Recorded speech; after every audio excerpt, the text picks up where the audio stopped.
Assalamualaikum warahmatullahi wabarakatuh. Hello guys, welcome back to my YouTube channel. Oke, seperti biasa, kali ini aku bakal ngebahas tentang obat antihistamin. Tapi, sebelum video ini dilanjut, jangan lupa kalian like, share, comment, and subscribe. Oke, jika sudah, langsung saja kita mulai. Oke, berbicara tentang obat antihistamin. Siapa sih dari kalian yang gak tahu obat antihistamin atau obat anti alergi ya guys? Nah, oke, di sini aku bakalan jelaskan lebih lanjut tentang apa sih obat antihistamin itu. Nah, jadi antihistamin adalah kelompok obat yang digunakan untuk meredakan keluhan atau gejala akibat reaksi alergi. Misalnya pada rinitis alergi atau urtikaria. Nah, selain itu, beberapa jenis antihistamin juga bisa digunakan untuk meredakan mual bahkan muntah, terutama akibat mabuk perjalanan. Oke, next. Antihistamin bekerja dengan cara menghambat kerja dan jumlah histamin. Histamin merupakan suatu zat kimia yang akan menimbulkan munculnya reaksi alergi saat seseorang yang alergi terpapar zat pemicu alergi atau alergen.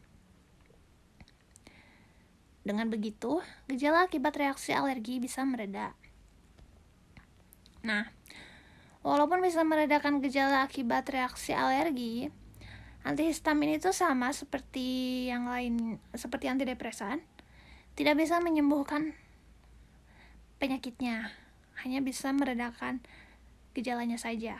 Nah, cara terbaik untuk mencegah munculnya reaksi alergi adalah dengan menghindari paparan zat atau bahan pemicunya. Beberapa jenis antihistamin juga bisa menghambat signal saraf di otak yang mengalihkan respon mual atau muntah. Sehingga terkadang bisa digunakan juga untuk meredakan mual dan muntah, terutama akibat mabuk perjalanan yang tadi aku kasih tahu ya. Jadi antihistamin itu dibagi menjadi 3 jenis, yaitu antihistamin generasi pertama, kedua, dan ketiga.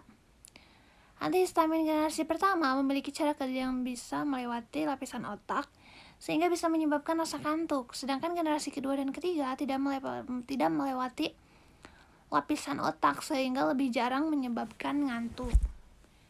Itu lebih ke untuk efek sampingnya ya guys. Nah, peringatan sebelum memberikan obat antihistamin. Jadi ada beberapa hal yang harus kalian perhatikan sebelum menggunakan antihistamin. Di antaranya itu, jangan menggunakan antihistamin jika kalian alergi terhadap obat ini.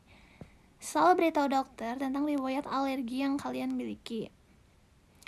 Lalu beritahu dokter jika Anda pernah atau sedang menderita penyakit jantung, pembesaran prostat, penyakit tiroid, tekanan darah tinggi atau hipertensi, penyakit ginjal, penyakit hati, sulit berkemih, epilepsi atau glaukoma. Lalu, jangan mengemudikan kendaraan atau melakukan aktivitas yang membutuhkan kewaspadaan setelah menggunakan antihistamin, terutama generasi pertama, karena obat ini bisa menyebabkan kantuk atau pusing.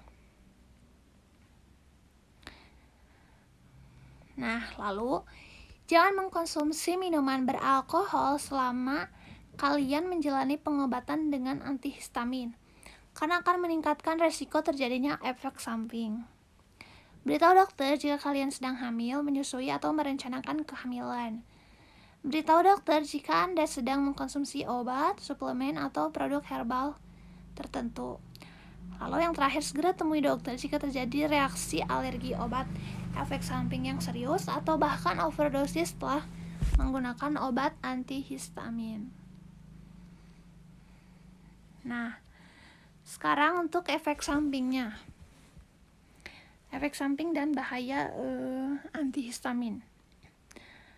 Ada beberapa efek samping yang dapat terjadi setelah menggunakan antihistamin, diantaranya yaitu sakit kepala, pusing, pandangan kabur, kantuk, agitasi, sakit perut, sulit buang air kecil, dan mulut kering.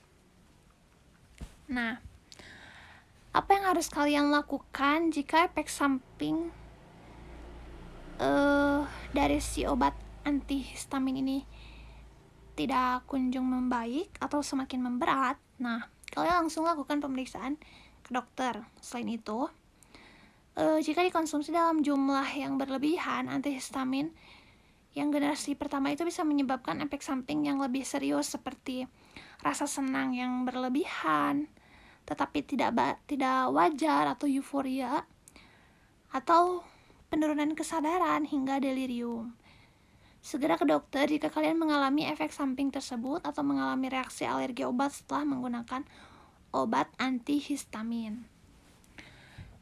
Nah, di sini aku nggak tuliskan jenis-jenis antihistamin, tapi aku bakalan sebutkan aja ya. Untuk jenis antihistamin generasi pertama yaitu ada chlorpheniramine, ada ciproheptadine, ada ketotifen, ada promethazine, ada triprolidin, ada bromheniramin, ada hidroksin, ada dolixamin, dan sekarang untuk antihistamin generasi kedua yaitu ada cetirizine, loratadine, levocetirizine, astemizole. Dan untuk antihistamin generasi ketiga itu ada 2 jenis. Yang pertama ada fexofenadine dan desloratadine. Nah, begitu. Jadi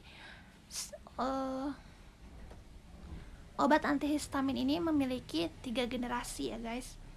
Generasi pertama ada 8 jenis yang udah tadi aku sebutkan. Generasi kedua ada 4 jenis, dan generasi ketiga ada 2 jenis. Untuk merek dagangnya sendiri bener-bener banyak banget, dan kalian bisa search di Google untuk informasi lebih lanjutnya.